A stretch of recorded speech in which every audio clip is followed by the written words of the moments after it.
On a stormy night in a quiet American town, a police officer came home unannounced, only to find his twin daughters shivering outside in the rain, abandoned on their own porch. What he discovered when he stepped through that door would shatter everything he thought he knew about love, trust, and family. And yet, out of the shadows, a story of courage and healing would rise. Before we begin, tell me, where are you watching from today? Drop a comment below and let me wish you a truly blessed day. The town of Pine Hollow lay smothered beneath a storm that seemed bent on erasing it. The rain fell not in drops, but in sheets, slashing across rooftops and hammering the narrow streets until they glistened like mirrors of black glass. The air was thick with the smell of wet asphalt and pine, and thunder rolled over the surrounding hills with a voice that rattled windows in their frames. It was close to midnight, and most of the town's residents had retreated into the warmth of their homes, drawing curtains tight against the storm's relentless fury. Patrol cars cruised the streets sparingly, their lights occasionally flashing red and blue against the rain-slick buildings, but even those grew fewer as officers were called back to the station to wait for calmer hours. Officer Ethan Ward guided his own police SUV down Maple Drive, the familiar route home, his windshield wipers working furiously to clear the blur of water. Ethan was 38 years old, his face marked by the kind of weariness that came from carrying both grief and duty longer than most men should. He was tall and broad-shouldered, built from years of chasing down suspects and hauling gear, but softened in places by long nights of takeout dinners and exhaustion. His hair was a deep chestnut brown, threaded with strands of gray at the temples, a reminder of years that had passed too quickly since the death of his wife. His hazel eyes, though steady in his line of work, carried shadows, remnants of nights spent alone with memories of Emily. Yet, there was still a gentleness in him, a quality that surfaced most clearly when he was with his daughters. Ethan was known in Pine Hollow as dependable and steadfast, a man who treated his badge not as a symbol of power, but as a burden of responsibility. Beside him, stretched across the back seat, lay Ranger, his German Shepherd K9 partner. Ranger was 6 years old, his coat a striking pattern of black and silver, dense enough to repel rain, but showing scars of past service, a faint mark along his left flank from a knife wound sustained in a confrontation, and a notch in his right ear from a training accident long ago. His amber eyes were alert even when his body appeared at rest, and his breathing, steady and deep, was like a living anchor in the silence of the car. Ranger had been with Ethan since he was a year old, trained not only for police work, but also as a companion during Ethan's loneliest years. Unlike other dogs who might show eager friendliness to anyone, Ranger was discerning. He tolerated strangers with calm wariness, but when it came to Ethan's daughters, his posture softened. He became a guardian angel on 4 legs, patient and endlessly protective. The storm made Ethan think of Emily. She had loved the rain, often pulling him outside in college to walk beneath downpours with laughter as her umbrella. She had been petite, with auburn hair and a quick smile that drew people close. Even now, 5 years since her death from a sudden illness, Ethan still caught himself turning his head when he heard laughter on the street, expecting it to be hers. Grief had carved him hollow, but his daughters, Lily and Claire, had filled him back up in ways he hadn't expected. He had promised Emily, at her bedside, that he would raise them with love and keep them safe, no matter what. That promise shaped everything he did. As Ethan turned onto his street, his headlights cut across the familiar outline of his house, a modest 2-story structure with blue shutters and a porch that creaked in the wind. But tonight, the sight struck him like a physical blow. There, crouched in the far corner of the porch, were 2 small figures, pressed close together as if trying to disappear into each other. Their pajamas clung to their thin bodies, soaked through by the storm. Their hair hung in heavy strands, plastered to their pale cheeks. Even from a distance, Ethan knew those shapes, knew the fragile outlines of his daughters. Lily Ward, the older of the twins by only 2 minutes, was 6 years old. She had storm-gray eyes that mirrored his own, though hers were wide and innocent where his were shadowed. Her long brown hair was tangled now, but usually she wore it in simple braids she insisted on doing herself. Lily was cautious by nature, a child who measured her steps, thought before speaking, and held the world at a distance until she trusted it. She carried her late mother's sensitivity, often drawing pictures or asking quiet questions at bedtime that revealed a depth beyond her years. Claire Ward, by contrast, was a spark. She shared her sister's age and similar chestnut hair, though cut shorter and often escaping its ponytail in wild strands. Her eyes were rounder, brighter, and though tears often filled them in moments like this, she normally carried laughter in them. Claire was bold where Lily was careful, quick to hug strangers, quicker to defend her sister, and eager to chase whatever caught her fancy. Teachers described her as impulsive but kind-hearted. Together, they were a mirror of balance, caution and courage, quietness and noise, always holding hands, always two halves of the same soul. Ethan slammed the brakes and stumbled out of the SUV, rain immediately drenching his uniform. His boots pounded up the porch steps as his heart hammered faster than in any chase he had ever run. Ranger leapt out after him, barking once, sharp and protective, before circling the porch to guard the perimeter. Ethan dropped to his knees and gathered his daughters into his arms, feeling their small bodies trembling against him, their wet hair plastering his face. "Daddy," Lily whispered, her voice cracking as water streamed down her cheeks, though Ethan could not tell if it was rain or tears. "We knew you would come back." Claire clutched his collar with tiny fists, her voice barely audible through the storm. "She told us not to tell."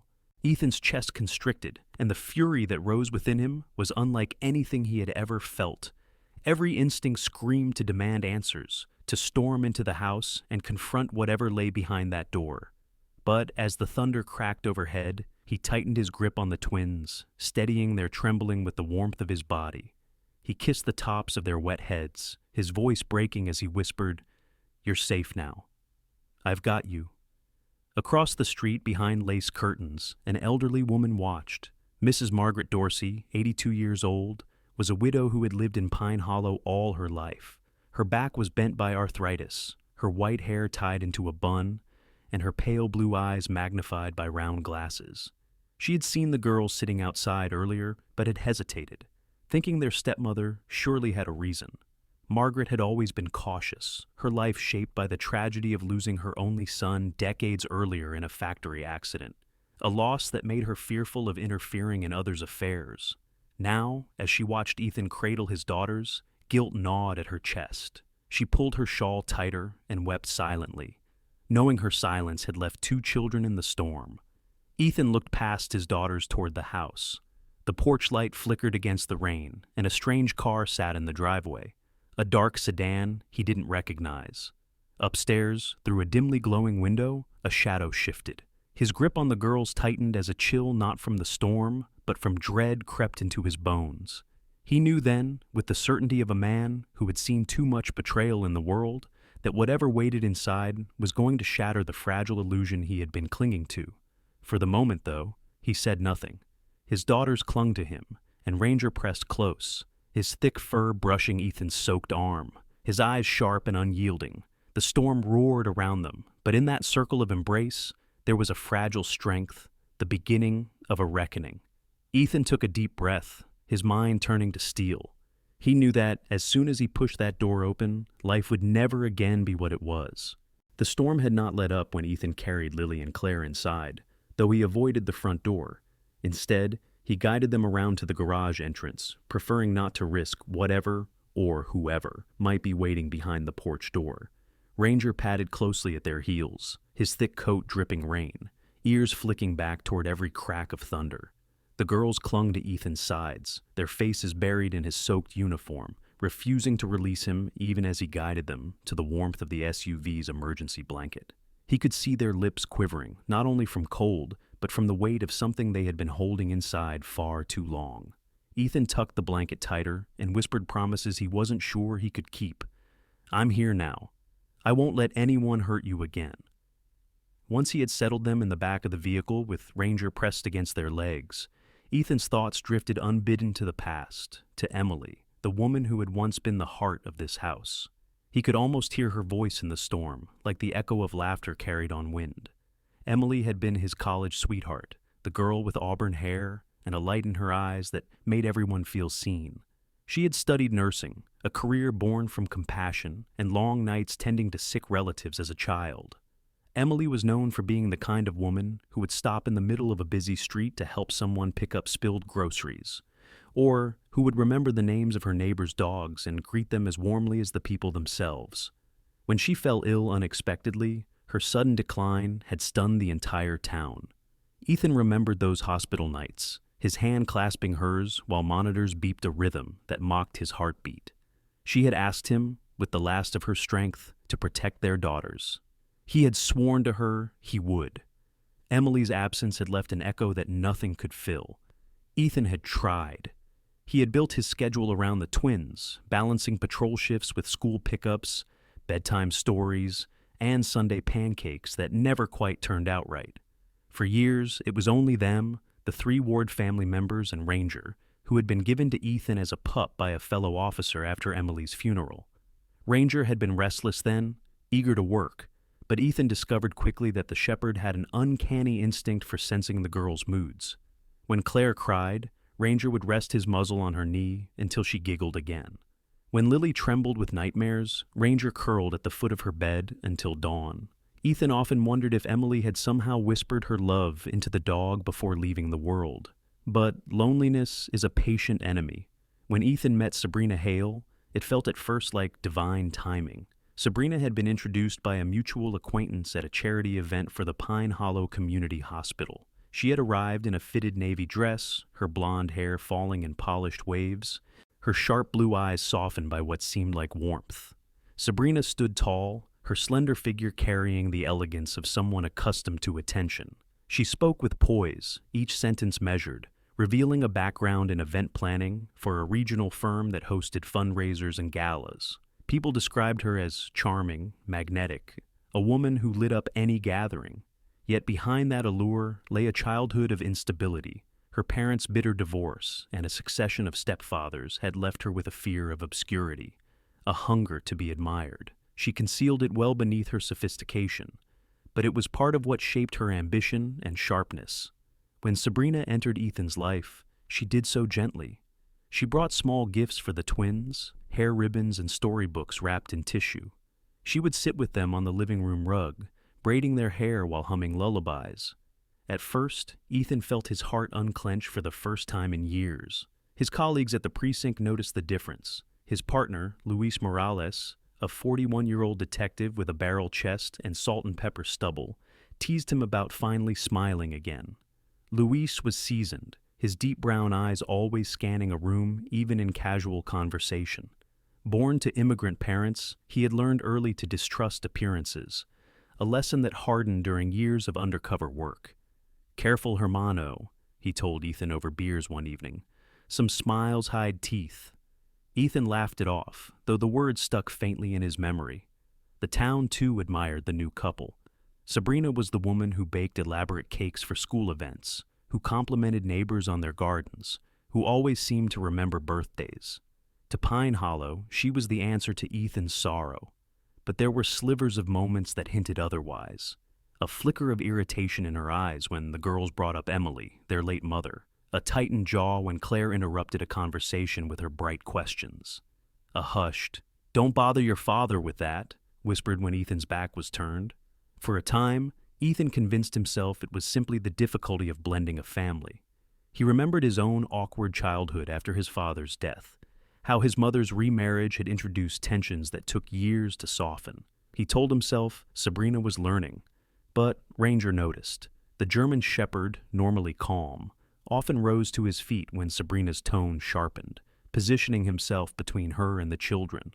Ethan once chuckled at the dog's protectiveness, saying, "He still thinks he's their bodyguard." Now, with the storm howling outside, Ethan no longer found the memory comforting. Meanwhile, the girls carried their grief in rituals only children could devise. They drew pictures of houses with 4 stick figures, always including their late mother with angel wings in the corner. They whispered bedtime prayers to Emily, clutching their hands tightly under the blanket. Their teacher, Miss Hannah Jensen, a woman in her early 30s with chestnut hair tied back in practical buns and a wardrobe of modest sweaters, began noticing changes. Normally patient and watchful, Hannah had a reputation for encouraging her students with a mix of firmness and kindness. Raised by a single mother herself, She had an instinct for children carrying invisible burdens. She observed Lily growing quieter, hesitant to raise her hand in class, while Claire, usually bold, began biting her nails until her fingers were raw. Hannah sent a note home, suggesting Ethan check in on them more closely. Ethan remembered reading the note one night at the kitchen table. Sabrina intercepted it, smiling as she folded the paper. "They're adjusting," she had said. "It's normal." At the time, exhausted from a double shift, Ethan let the matter drop. Now, in the garage with his daughters huddled against him, he wished he had paid closer attention.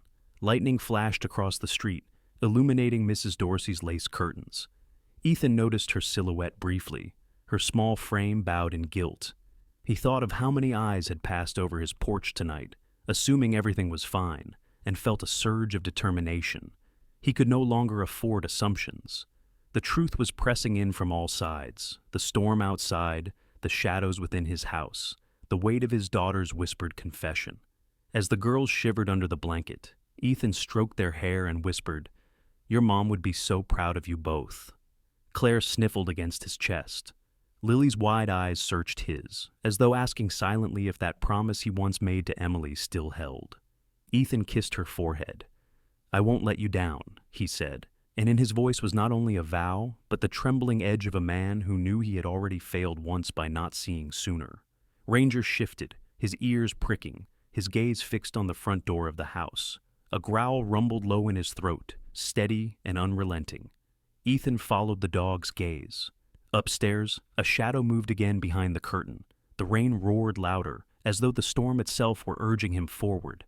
Ethan tightened his jaw, but for now, he stayed where he was. The reckoning would come, but tonight was not yet its hour. Tonight, his duty was to hold his daughters close, to remind them they were loved, and to gather his strength for the storm within his walls. The morning after the storm arrived pale and washed out, as though the world had wrung itself dry during the night. Pine Hollow's streets shimmered under a thin veil of mist, puddles reflecting the slate sky. Ethan stood at the kitchen counter, his uniform shirt unbuttoned, pouring cereal into bowls for Lily and Claire. The girls sat quietly at the table, their damp hair from last night now brushed into neat ponytails, though their eyes still carried the shadows of fear. Ranger lay near their feet, head resting on his paws, his body stretched as if he intended to form a barrier between the children and the rest of the house. His ears twitched at every sound, eyes flicking toward the hallway that led to the staircase. Sabrina descended those stairs with the poise of someone walking into a stage performance. She wore a silk robe tied carefully around her waist, her blonde hair smoothed back as if the storm had never existed. Her sharp blue eyes flicked toward Ethan, then to the twins. "Good morning," she said, her tone sweet enough to mask the edge beneath. She poured herself coffee, deliberately ignoring the way Lily's small hand flinched toward Ranger's fur for comfort. Ethan forced civility into his voice. "Morning." He noted the faint tension in Sabrina's smile, the kind that stretched her lips but didn't reach her eyes. He thought of the unfamiliar car that had been parked in the driveway the night before. It was gone now, vanished before dawn, as though it had never been. He wondered if she had noticed his silence about it. The girls ate quietly, and Sabrina tapped her nails against her mug. "You'll take them to school, won't you?" she asked, as though the previous night had not happened. Ethan nodded curtly, deciding for the moment not to ignite a confrontation in front of the children. At the elementary school, Miss Hannah Jensen welcomed the twins with her usual warmth. She crouched to their level, her soft brown hair tied back in a braid, a small necklace with a silver heart glinting at her throat. "Hello, Lily, Claire," she said gently. "Did you girls sleep well?" The twins exchanged a glance, then nodded hesitantly. Hannah noticed their hesitation, but didn't press them. Children carried truths like fragile glass, and she knew forcing could shatter it. Instead, she glanced at Ethan, her perceptive eyes searching his face. He gave a small nod, silently promising to talk later. As he left, Ethan spotted the school principal, Mr. Richard Coleman, standing by the doorway. Richard was in his late 50s, tall and broad around the shoulders, with thinning silver hair and rimless glasses that gave him a scholarly look. A former literature teacher, he had risen to principal through years of dedication and an ability to mediate conflict with measured patience. His voice was calm, his manner respectful, but he carried a quiet steel when it came to protecting students. "Good to see you, officer." "Ward," he said, clasping Ethan's hand. "The girls are in good hands here. If you ever need to talk about anything, my door is open." Ethan thanked him, appreciating the reassurance. It was rare for him to feel powerless, but lately he had felt that way too often. Back home, Sabrina began showing her other face again. She intercepted Lily when she tried to show Ethan a drawing. "Not now," Sabrina said sharply. "Your father has more important things to focus on." She placed a manicured hand on Ethan's shoulder, as if to claim his attention. Ethan frowned but let it pass, though he noticed Ranger stand, muscles tense, his amber eyes fixed on Sabrina, as if sensing the venom beneath her charm. That evening, Luis Morales stopped by after shift. Luis was dressed casually now, in jeans and a flannel shirt, his heavy boots leaving mud at the door. He carried himself with the relaxed confidence of a man who had seen the worst and survived it. Luis greeted the twins warmly, offering Claire a peppermint candy from his pocket and ruffling Lily's hair. Sabrina lingered nearby, her smile tight. Luis noticed but didn't acknowledge her directly. Instead, he pulled Ethan aside onto the porch. "You're quieter than usual," Luis remarked. "What happened last night?" Ethan hesitated, then told him about finding the girls outside, about the car in the driveway, about Sabrina's mask of indifference. Luis listened, his brow furrowing. "Brother, that's not just neglect. That's cruelty. You need to watch her. And don't ignore what your dog is telling you. Ranger sees things." Ethan nodded. He had always trusted Ranger's instincts on duty. Perhaps he should trust them more at home. Later that week, Miss Jensen invited Ethan for a meeting after class. The classroom was quiet, the walls lined with colorful drawings and spelling charts. Hannah sat across from him at a small table, her hands folded neatly. "Ethan," she began, her voice careful, "I've noticed changes in the girls. Lily has withdrawn. She avoids eye contact, speaks softly, almost as though afraid of being wrong. Claire, she was always outgoing, but lately she bites her nails until they bleed. She flinches at sudden sounds. These are not just signs of grief. Something else is happening." Her eyes held his steadily, compassionate but firm. "Children don't always tell us everything, but they show us. And they're showing me that they're carrying more than they should." Ethan swallowed hard, guilt pressing against his ribs. He thanked her, promising to pay closer attention. Meanwhile, in Pine Hollow, whispers began to circulate. Sabrina was admired still, but some neighbors noticed odd behaviors. The way she scolded the twins in hushed tones at the grocery store, the sharp look she gave when someone complimented their resemblance to Emily. One such neighbor, Janet Moore, a woman in her early 40s with curly dark hair and a booming laugh, mentioned it to Mrs. Dorsey during a church service. Janet was outspoken, sometimes too much so, but her heart was generous. "There's something about that woman," she said bluntly, "too polished, too sharp underneath.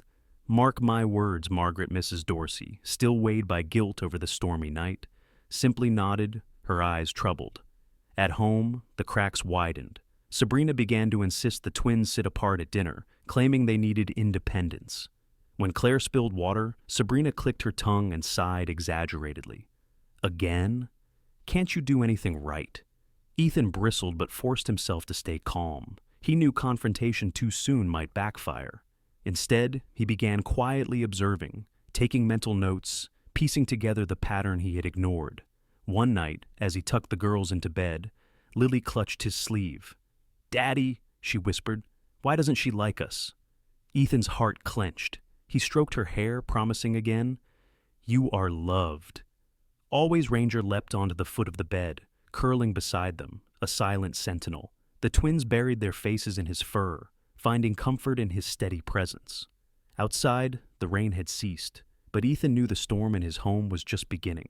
The early days of spring crept into Pine Hollow with deceptive gentleness, buds on the dogwood trees pressing against gray skies and streets drying after weeks of rain. Yet inside Ethan Ward's home, warmth was becoming harder to find. At breakfast one Thursday, Sabrina set down plates of pancakes with a smile that seemed painted on.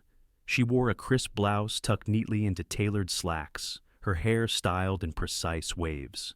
To anyone else, She looked like the perfect stepmother preparing a meal before school. But Ethan, now attuned to the details he once ignored, noticed the stiffness in her shoulders, the way her sharp blue eyes flickered toward the twins with impatience. Claire reached for syrup and accidentally tipped the bottle, spilling a dark amber streak across the table. Sabrina's smile faltered.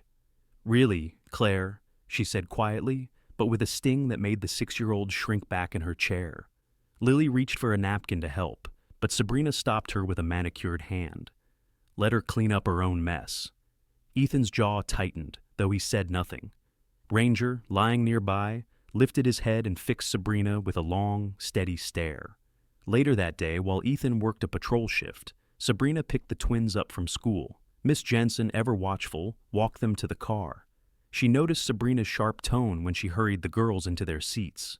A man nearby, Deputy Alan Price, a younger officer in his late 20s with sandy blonde hair and an earnest smile, also observed. Alan was new to Pine Hollow's precinct, eager to prove himself, polite to everyone he met. He had grown up in foster care, which gave him a sensitivity to how children were treated. When he saw the girls hesitate before getting into the car, he frowned but said nothing, filing the moment away.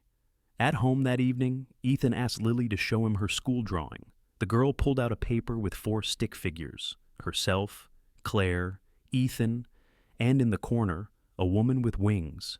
Sabrina's lips tightened as she glanced at it. "Still drawing your mother?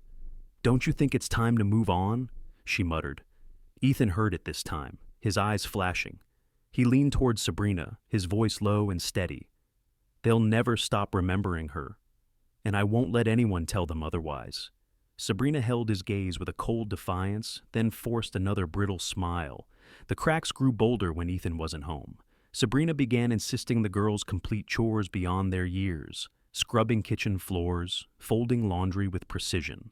When Claire protested, Sabrina leaned close, her words soft but cutting. "Do you want your father to think you're lazy? Do you want him to love you less?" The twins were too young to fight back. They whispered to each other in their shared bedroom at night, clutching hands beneath the blankets while Ranger slept at their feet, ears twitching at every muffled sob. Meanwhile, at the precinct, Luis Morales noticed Ethan's distracted state. Over late-night coffee in the break room, Luis pressed him. "You're carrying something heavy, hermano. You don't need to shoulder it alone." Ethan hesitated, then admitted the truth. "I think Sabrina is hurting them when I'm not home, and I think I've been blind for too long." Luis's eyes darkened. "Then you start watching closer, and you don't wait until it's too late." Unbeknownst to Ethan, whispers about Sabrina had begun weaving through Pine Hollow. At the church potluck that Sunday, Janet Moore leaned close to Mrs. Dorsey and another neighbor, Calvin Reed, a retired mail carrier with stooped shoulders and kind brown eyes. Calvin had delivered letters in Pine Hollow for 30 years, his memory sharp with details about families and their histories. "I saw those girls carrying heavy grocery bags last week," Calvin remarked. "Too heavy for children their age." And Sabrina just walked ahead. Janet shook her head. "Something isn't right with that woman." Mrs. Dorsey, racked with guilt since the stormy night, whispered, "I should have spoken sooner." One evening, as Ethan tucked the twins into bed, Lily finally found the courage to speak. "Daddy," she whispered, her storm-gray eyes wide. "Sometimes she tells us not to bother you. She says you don't want us when you're tired."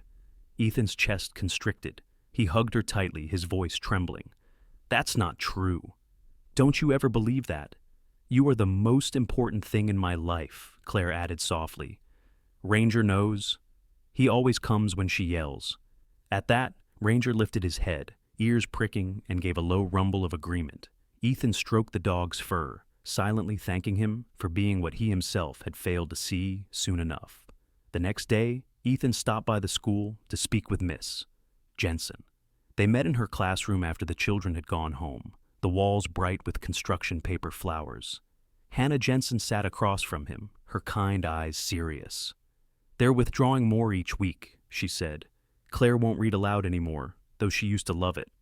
Lily hesitates to ask for help. These aren't ordinary phases. Something in their environment is silencing them." Ethan nodded, his jaw tight. "I need to prove it. I need to know for sure." As he left the school, Deputy Alan Price crossed paths with him. Alan hesitated, then spoke. "Officer Ward, I don't want to overstep, but I've noticed things too.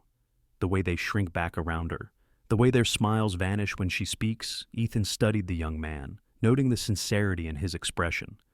"Keep your eyes open," Ethan said quietly, "and if you ever see something I don't, tell me." Alan nodded firmly. That evening, Sabrina turned on her charm again, laughing loudly on the phone with a friend, her voice carrying down the hall. She cooked a lavish dinner, setting the table with candles.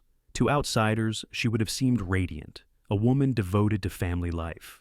But in the flickering light, Ethan noticed the way Lily and Claire ate silently, their shoulders hunched, their eyes darting toward him, as though asking silently if he could see what they endured.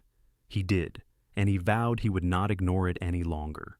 Ranger, stretched beneath the table, exhaled a low growl when Sabrina's hand brushed the syrup spill Claire had missed. She stiffened, shooting the dog a glare. Ethan reached down to stroke Ranger's head, his touch deliberate, his voice calm but final. "He's just doing his job," he said. Sabrina smiled again, but her eyes narrowed. The shadows behind her smiles were growing harder to hide. Ethan knew it was only a matter of time before the truth came to light. And when it did, the reckoning would be irreversible. The weeks slipped by with a tension Ethan could feel but not yet name, a tension that seemed to coil in the walls of the house like a snake waiting to strike.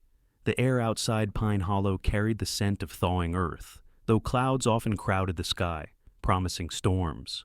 Ethan had taken to leaving Ranger indoors whenever possible, the dog's presence a shield for Lily and Claire. He didn't fully trust Sabrina anymore, though he had not yet confronted her directly. He was waiting, watching, quietly gathering proof in the shape of his daughter's silence. On Tuesday afternoon, the twins sat at the kitchen table coloring pictures of spring flowers. Sabrina hovered nearby, folding laundry with brisk, precise motions.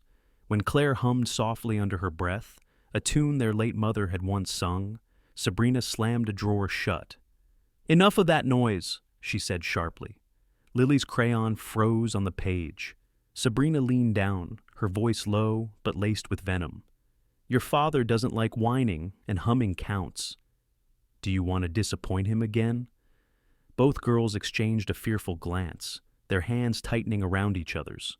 Ranger shifted from his spot near the door, a growl vibrating faintly in his chest. That evening, Ethan came home to find the girls unusually quiet during dinner. Sabrina wore her polished smile, chatting about a friend she was helping organize an event for. Ethan noticed how the girls flinched when Sabrina's hand brushed the table too close to them. He made a mental note, but said nothing. 2 nights later, it rained again, not the heavy storm of weeks past, but a steady drizzle that turned the streets slick. Ethan was scheduled for a late shift, and Sabrina seized the opportunity. When Lily asked for a bedtime story about their mother, Sabrina's face hardened. "I told you before, you live in this house now, not in the past," she snapped. When the twins insisted, whispering together that they missed Emily, Sabrina's patience cracked. With a sharp tug, she pulled them both by the wrists toward the front door. "If you can't listen, then you can sit outside until you learn."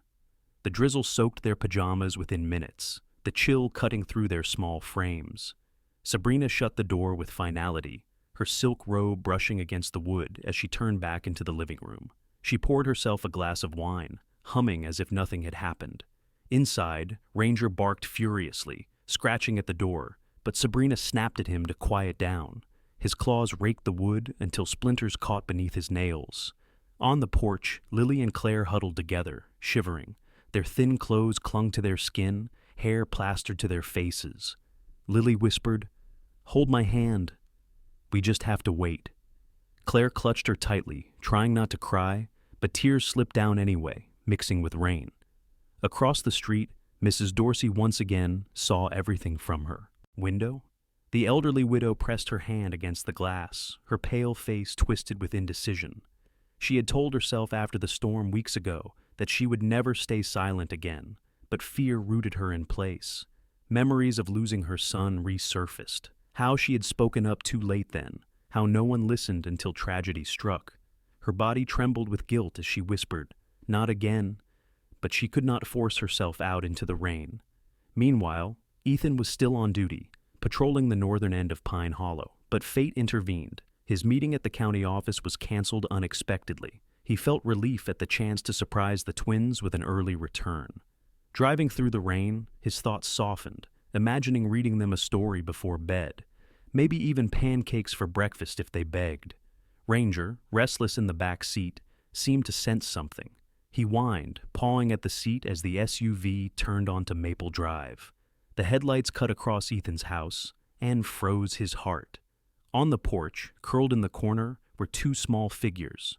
The drizzle had turned their pajamas dark, their thin arms wrapped around each other, Lily and Claire.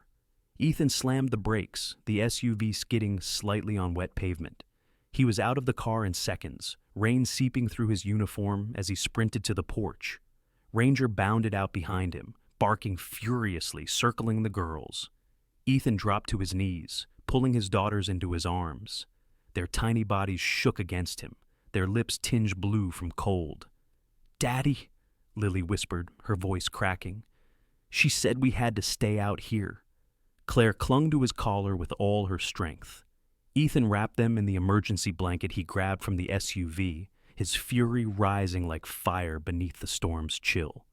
Behind him, the porch light flickered. Through the window, faint laughter drifted from upstairs. Ethan's eyes narrowed as he looked up, rain streaming down his face. He had come home early, unannounced. Whatever waited behind that door, he knew, would tear the last illusions apart. For now, though, he held his daughters close, his arms and Ranger's body forming a fortress around them. The rain fell harder, but Ethan's resolve was harder still.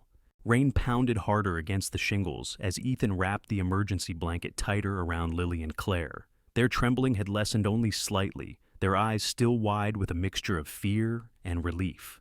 Ranger pressed close to them, his thick black and silver coat damp but warm, his amber eyes scanning the shadows around the porch, as though daring anyone to approach. Ethan kissed his daughters' wet foreheads, his voice low and firm. "Stay here with Ranger. Lock the truck doors if I'm not back right away." Lily nodded, her small hand clutching the blanket, while Claire buried her face into Ranger's fur. Ethan rose, his boots squelching on the soaked porch boards, and turned toward the front door. Through the upstairs window, light glowed faintly, and laughter, low, careless laughter, drifted down into the storm. His jaw tightened. He had walked into countless dangerous houses in his career, but never had his heart pounded like this. This was his home, and what waited inside was more dangerous to him than any armed suspect. Betrayal. The door creaked as he pushed it open. The familiar hallway stretched before him, lined with family photos he had once hung with pride. Pictures of Emily smiling in sunlit fields, of Lily and Claire as toddlers with finger-painted hands, of birthdays marked by cakes that leaned but never fell. Those images now seemed to mock him, silent witnesses to the illusion he had been clinging to. He moved quietly, his footsteps steady though his hands trembled slightly at his sides. He paused at the foot of the staircase. From above came the unmistakable murmur of voices, Sabrina's high, silky tone interwoven with a deeper male laugh. Each creak of the stairs under his boots echoed like thunder. As he reached the landing, the bedroom door was ajar. Through the crack, he saw movement, shadows entwined. He pushed the door open, his voice still caught in his throat. The scene unfolded like a nightmare. Sabrina lay in their bed, her blonde hair tumbling loose across the pillow, her robe fallen open. Beside her, a man shifted hurriedly, scrambling to cover himself. The man was Derek Shaw, someone Ethan recognized vaguely from town. Derek was in his mid-40s, tall and lean, with a head of dark hair streaked at the temples, and an easy charm that had made him popular at the local country club. He owned a small real estate office, known for smooth talk and wide smiles. But behind his polished exterior, Derek had a reputation for reckless choices, gambling debts whispered about at the bar, late nights that ended in fights. Now he looked nothing like the confident businessman. His eyes were wide, his face pale as he stumbled for his clothes. Ethan stood in the doorway, silent, every muscle tight. Derek froze, then stammered, I didn't know." He grabbed his shirt and pushed past Ethan, his footsteps clattering down the stairs. The front door slammed a moment later, swallowed by the storm. Sabrina, however, did not shrink. She sat up, drawing the blanket around herself with deliberate slowness. Her sharp blue eyes met Ethan's hazel ones, without shame, only defiance. "You weren't supposed to be home yet," she said coolly. Ethan's voice, when it came, was low, almost steady. "My daughters are outside in the rain." Explain to me why. Sabrina rolled her eyes, her lips curling into a smirk. "Don't be dramatic. A little rain never hurt anyone. You've been gone so much, Ethan. You wouldn't understand how difficult it is here." For a long moment, Ethan said nothing, his silence heavier than thunder. His daughter's whispers still echoed in his head. "She told us not to tell." He stepped farther into the room, his wet uniform dripping onto the carpet. "Answer me," he said, his voice steel. Sabrina shifted her tone, feigning softness. "Daniel, it didn't mean anything," she said, slipping Derek's name by accident before catching herself. "He's just a friend. You've been distant. I needed comfort." She pulled the blanket tighter, her features arranging themselves into false vulnerability. But Ethan's face didn't change. "You left my daughters outside while you lay with another man in my house. That's not comfort. That's betrayal." Her mask cracked, anger flashing across her features. "Be careful, Ethan. You think you can throw me out? I know things about you, about Emily, about this family. If you cross me, you'll regret it. I'll ruin you. Your career, your reputation, even your daughters. I can make them grow up believing their father destroyed their family." Her voice was venom, sharp enough to cut, but Ethan did not flinch. He took a slow breath, his eyes locked on hers. "The only thing I regret," he whispered, "is ever letting you near them." From the porch, Ranger barked once, loud and commanding, as though punctuating his master's words. Ethan turned toward the door, leaving Sabrina seething in silence, her once perfect facade unraveling thread by thread. The storm outside eased to a drizzle, but inside Ethan's chest, the tempest only grew. He left Sabrina in the bedroom, her threats still ringing in his ears, and descended the stairs two at a time. When he opened the front door, Ranger stood guard beside the SUV, ears pricked and tail rigid.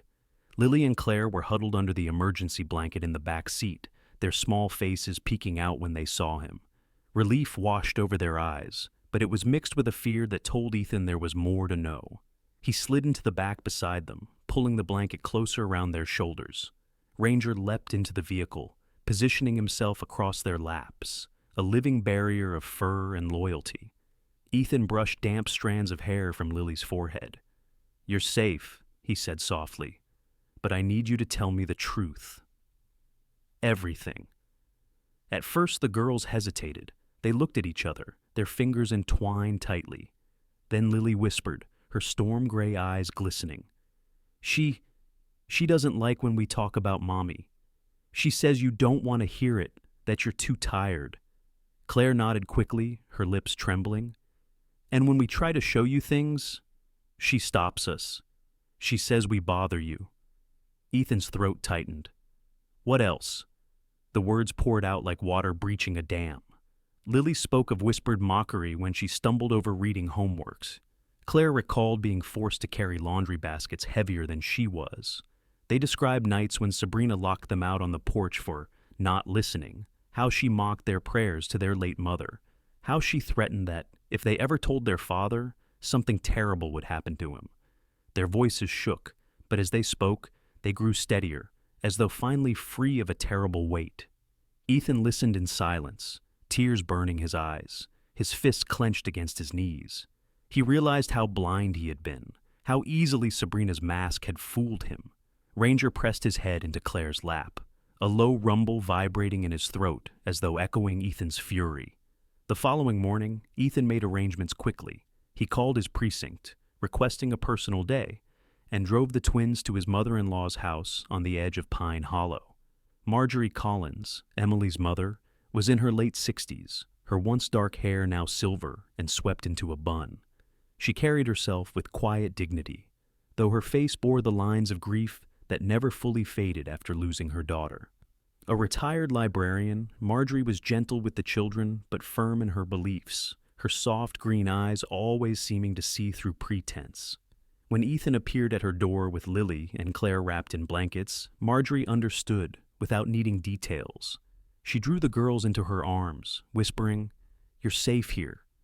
While the girls settled in, Ethan drove to meet Luis Morales. They sat in Luis's modest living room, the detective listening intently as Ethan laid out everything. Luis's dark eyes hardened. "You've got to act fast. The longer she's in that house, the more dangerous it becomes. For your daughters, for you, legally. You need to file for divorce and custody immediately, and you'll need someone sharp to represent you." Luis recommended attorney Rachel Monroe, a local family lawyer.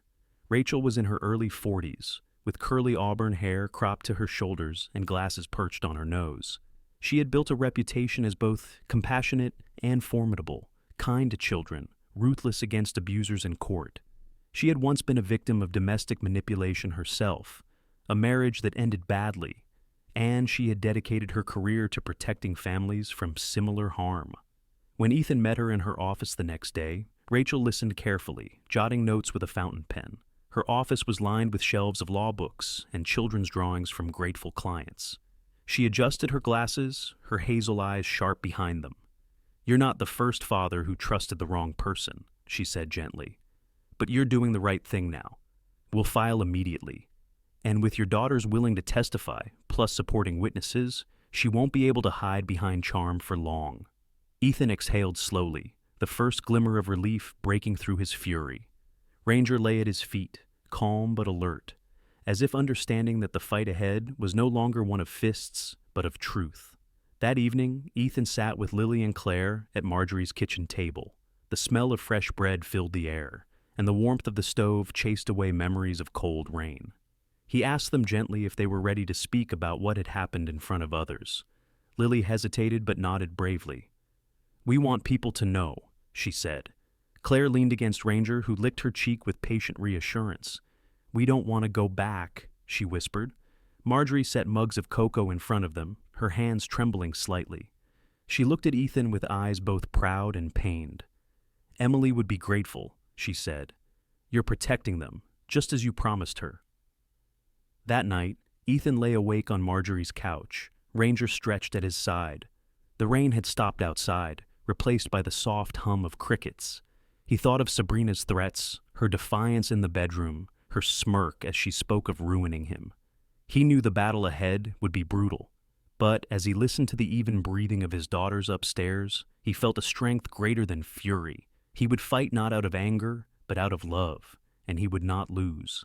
The courthouse in Pine Hollow stood at the end of Main Street, a sandstone building with tall columns that had weathered a century of storms.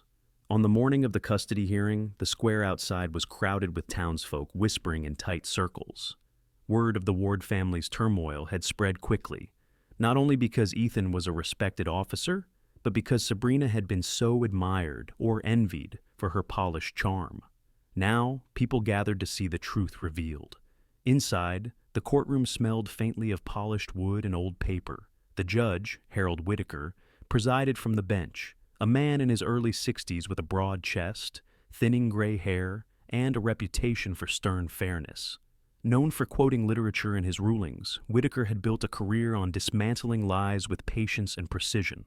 His dark robes hung heavily on his frame, but his pale blue eyes were sharp and searching. Ethan sat at the petitioner's table with attorney Rachel Monroe at his side. Rachel looked formidable in a dark navy suit, her auburn curls tied back, her glasses glinting under the lights. Ranger lay obediently beneath the table, his chin on his paws, though his eyes never left the door where Sabrina would soon enter. Lily and Claire sat quietly beside their grandmother, Marjorie Collins, who wore a simple gray dress and clutched a rosary in her hands, her face pale but determined. The door opened and Sabrina entered. She wore a cream-colored suit and pearls, her blonde hair styled in glossy waves, her lips painted a shade of red meant to project confidence. Beside her was Thomas Greer, her lawyer. Greer was in his 50s, heavy-set with thinning black hair combed meticulously across his scalp, his pinstripe suit straining at the buttons. He had a reputation for being slick rather than sharp, relying on bluster more than facts. He carried himself with an air of arrogance, as though convinced charm could sway the judge. When the proceedings began, Rachel rose first. Her voice was calm, measured. "Your Honor, this is a case not only about custody, but about safety. The children, Lily and Claire Ward, have suffered emotional abuse and neglect at the hands of their stepmother. We will present testimony from the girls themselves, corroborated by their teacher, their neighbors, and their father's fellow officer." Greer smirked, rising with a flourish. "Your Honor, my client, Sabrina Ward, is the victim of exaggeration. She has provided love and stability to these children, and these claims are the result of resentment. Resentment fueled by a widower who cannot let go of his late wife's memory." He cast a glance toward the spectators, as though expecting their agreement. Judge Whitaker lifted an eyebrow. "We'll let the testimony speak." The first witness was Miss Hannah Jensen. She walked to the stand, her chestnut hair tied neatly, her modest blazer lending her an air of quiet professionalism. Her voice, it was steady as she described the changes she had seen in Lily and Claire. Lily's withdrawal, Claire's nervous habits, their loss of confidence. "These are not ordinary childhood phases," she said. "They are signs of a home environment where fear has replaced trust." Greer attempted to rattle her during cross-examination. "Miss Jensen, isn't it true children grieve in many ways? Perhaps this is nothing more than missing their mother?" Hannah's hazel eyes did not waver. "Grief explains sadness, not fear of speaking, not flinching at sudden sounds. I know grief. This is something else." Next came Janet Moore, the outspoken neighbor. She strode to the stand in a bright floral dress, her curly hair bouncing with each step. "I saw those girls carrying heavy bags while Sabrina walked ahead," she said firmly, "and I've seen the way her eyes harden when anyone mentions Emily. That isn't mothering, that's resentment." Her bluntness drew murmurs from the gallery. Then came Deputy Alan Price, his sandy blonde hair combed nervously, but his back straight in uniform.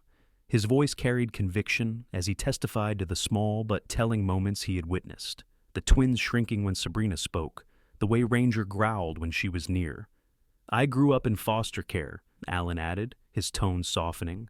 "I know what it looks like when children are afraid to go home." "And that's what I saw." "Finally," Rachel called, Lily and Claire. The courtroom hushed as the twins, hand in hand, walked to the stand. Marjorie pressed the rosary tighter, whispering a prayer. Lily spoke first, her storm-gray eyes glistening but steady. She recounted how Sabrina mocked them, locked them outside in the rain, forbade them to speak of their mother. Claire added, her small voice trembling at first, but growing stronger. "She told us if we told Daddy, something bad would happen to him." Gasps rippled through the spectators. Rachel approached gently. "Do you feel safe with your father?" Both girls nodded firmly, their voices overlapping. "Yes." Ranger, as though understanding, thumped his tail softly against the floor. Greer attempted to paint the girls' words as fantasy, asking leading questions about fairy tales and overactive imaginations. But Judge Whitaker silenced him with a raised hand. "These children are clear and consistent," he said. "I will not tolerate attempts to belittle them." The defense collapsed further when Mrs. Dorsey, trembling but resolute, took the stand. Her white hair was pinned neatly, her hands clasped. "I saw them on the porch in the storm," she whispered. "I saw it twice, and I didn't act soon enough. But it happened, and I will not stay silent again." Tears streaked her cheeks, and the courtroom sat in heavy silence. Sabrina's mask slipped at last. She leaned toward Greer, hissing, her face twisted in anger. "They're all lying," she muttered, her voice sharp enough to carry. Whitaker's eyes fixed on her. "That will be enough, Mrs. Ward." By the end of the day, Rachel's closing words rang through the courtroom. "Love is proven not by charm, but by action. Ethan Ward has shown it in every sacrifice for his daughters. Sabrina has shown only cruelty hidden behind smiles. These children deserve safety. They deserve truth," Whitaker's gavel struck. "Full custody is awarded to Ethan Ward. Mrs. Ward's conduct has been proven harmful. She will have no claim to these children." Gasps, then silence. Sabrina sat frozen, her red-painted lips trembling as whispers filled the gallery. Her carefully crafted image had shattered, No pearls or polished words could mask what had been exposed. Ethan exhaled, his shoulders heavy with both relief and grief. He reached for Lily and Claire, pulling them into his arms. Marjorie wiped tears from her cheeks, whispering thanks. Ranger pressed against Ethan's leg, amber eyes calm now, as though he too knew justice had been served. The weeks following the trial unfolded slowly, like dawn breaking after a long storm. Pine Hollow, which had once buzzed with gossip about Sabrina's elegance, now hummed with a quieter admiration for Ethan and his daughters. The courthouse whispers faded, replaced by the sight of a father walking hand in hand with his girls, Ranger pacing faithfully at their side. The weight of shame that Sabrina had carried had been hers to bear alone. Ethan carried only his daughters, and that was all he needed. Back at the Ward home, life was different. Ethan had taken time away from longer shifts, rearranging his patrol schedule so that he could be home for breakfast and bedtimes. The house, once echoing with tension, grew lively again with small rituals. On Saturday mornings, the kitchen smelled of burnt pancakes, Claire laughing when Ethan flipped one onto the floor. Ranger would swoop in quickly to eat the evidence, tail wagging. On school nights, Lily spread her homework on the kitchen table, her storm-gray eyes bright as she explained her projects, while Ethan listened with the patience he hadn't always given before. Marjorie Collins often visited, her silver hair glinting in the afternoon sun as she sat knitting on the porch. She carried herself with the quiet grace of someone who had endured great loss, yet chosen love again. The twins adored her presence, and Ethan noticed how her green eyes softened when she looked at him, as though she saw Emily's promise fulfilled in the way he held their girls. One Sunday, Ethan was approached after church by Pastor Samuel Reeves, a tall man in his late 50s with a gentle voice and salt-white beard. Samuel was known for his humility. He had once been a carpenter before dedicating his life to ministry after the death of his wife. His sermons carried not fire and brimstone, but warmth and reflection. He placed a hand on Ethan's shoulder. "You've walked through fire, my son," Samuel said, his deep-set eyes kind. "But you've come out tempered. That's what Emily would have wanted, to see you standing with them, not broken, but stronger." Ethan nodded, swallowing the emotion that rose in his throat. "At school, miss." Hannah Jensen noticed the change, too. Lily raised her hand again during class, her voice steady as she read aloud. Claire's laughter returned, unburdened and unafraid. One afternoon, Hannah knelt to their level as they handed her a drawing. A house with 3 figures and a German shepherd, all smiling beneath a bright sun. "It's our family now," Claire said proudly. Hannah smiled, her eyes stinging with tears. She blinked away. Deputy Alan Price, eager to grow as an officer, sometimes joined Ethan on short patrols. Alan had been shaped by his foster childhood into someone who valued loyalty above all. Watching Ethan with his daughters deepened his resolve to be the kind of man children could trust. "You're showing me what fatherhood means," Alan admitted one evening, his sandy hair falling into his earnest eyes. Ethan clapped his shoulder. "You'll make a good one someday." Ranger remained a constant guardian. His black and silver coat gleamed in the sunlight as he bounded across the yard, chasing balls the girls threw. Yet, when strangers approached the property, his body stiffened, his growl low and protective. At night, he lay across the foot of the girl's bed, his breathing steady, ensuring no shadow could slip through unseen. One Friday, Ethan surprised the twins by taking them to the Pine Hollow Fairground. The rides were small, the cotton candy too sticky, but the girls' laughter rang out louder than any carnival music. Claire tugged his hand toward the Ferris wheel, while Lily, cautious as ever, hesitated before agreeing to ride. At the top, the lights of Pine Hollow twinkled below, and the cool air whipped through their hair. Ethan glanced at their faces, one filled with thrill, the other with awe, and thought of Emily. He whispered to himself, "We're okay now. We're going to be okay." At home that night, as the girls drifted to sleep, Marjorie helped Ethan tidy the kitchen. She paused, her knitting needles resting in her lap. "You've given them back their childhood?" she said softly. Ethan sat across from her, exhaustion in his frame, but peace in his hazel eyes. "I almost lost it for them," he admitted. Marjorie shook her head. "No, you found it again. That's what matters." By late spring, the Ward home had healed into a place of warmth again. The walls no longer carried echoes of harsh words, but of laughter and bedtime prayers whispered with sincerity. Sabrina had become a ghost in Pine Hollow, spoken of only as a cautionary tale. The community that once admired her now crossed the street to avoid her, unwilling to be near the shadow of cruelty. Ethan didn't dwell on her. His focus was on the light before him: Lily, Claire, and Ranger. One evening, as twilight spread across the town and fireflies danced in the yard, Ethan sat on the porch steps with his daughters. Claire leaned against him, clutching her stuffed bear, while Lily sketched in a notebook balanced on her knees. Ranger stretched at their feet, his ears twitching at the sounds of the night. Claire looked up and whispered, "Daddy, we're happy again, aren't we?" Ethan kissed her forehead.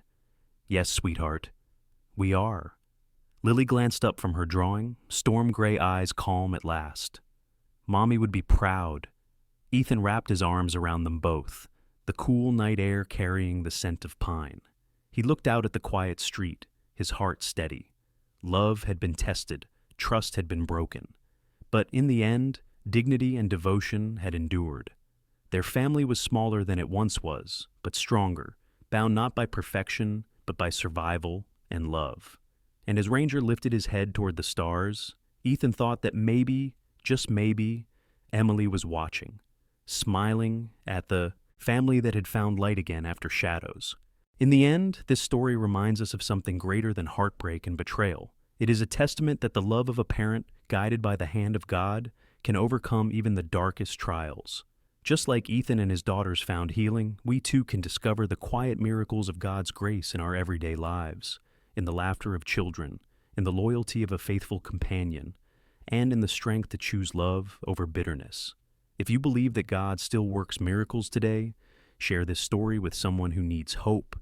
Leave a comment about where you are watching from, and subscribe to our channel to hear more stories of faith and courage.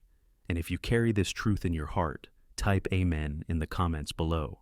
May the Lord bless you and keep you safe always.